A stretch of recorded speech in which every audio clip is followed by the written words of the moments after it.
And ABC News national security and defense analyst Mick Mulroy joins me now for more on this. Mick, U.S. ships have been in the line of fire since this war started, but what does this recent incident tell you about tensions in the Middle East and where things are heading? So, Diane, this is very troubling, quite frankly, for multiple reasons. Whether Iran directed the Houthis to do this is unknown, but they certainly do support them, and most of the weapon system they're using come from Iran.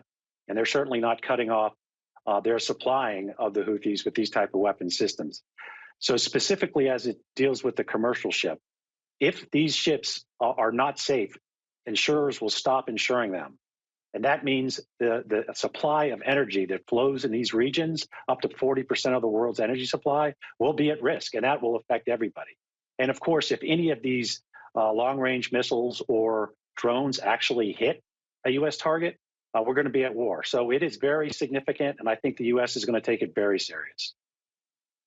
Meanwhile, we heard Matt reporting on some problems with the hostage list. The Israeli Prime Minister's office says negotiations with Hamas on today's list are continuing. So what exactly are they trying to work out? What's the problem with this fourth-round hostage release?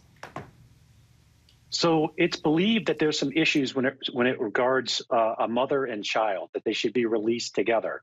The problem is there's around 40 hostages that may not actually be in the custody of Hamas, other groups in Gaza. However, Hamas is the one that agreed to this arrangement. So they need to be the ones that essentially rectify that. The 4 days that everybody keeps talking about, I believe, are related to how many women and children are left.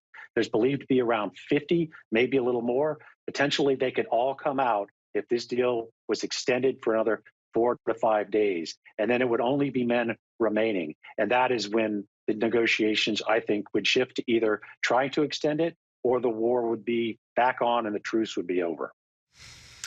Meanwhile, Egypt says Israel and Hamas are close to reaching a deal on a truce extension. How do you see that playing out? So I do think that it is everybody's interest to extend it, essentially to get all of the women and children out. There's incredible amount of pressure on the Israeli government by the Israeli people, by the United States and the international community. And Hamas is actually greatly benefiting from this, both on the political side. They're showing all the Palestinians, both in Gaza and the West Bank, that they're able to get Palestinian detainees released. But also they're using this time, I think, to try to get a military advantage over the IDF troops who have essentially strong-pointed and are just standing by until this truce is over. So I think it's in everybody's interest to continue, and it likely will be extended. As soon as it is determined that it is not, I do believe that the fighting will continue, and it will be as damaging and as violent as ever. All right, ABC News national security defense analyst Mick Mulroy. Mick, thank you.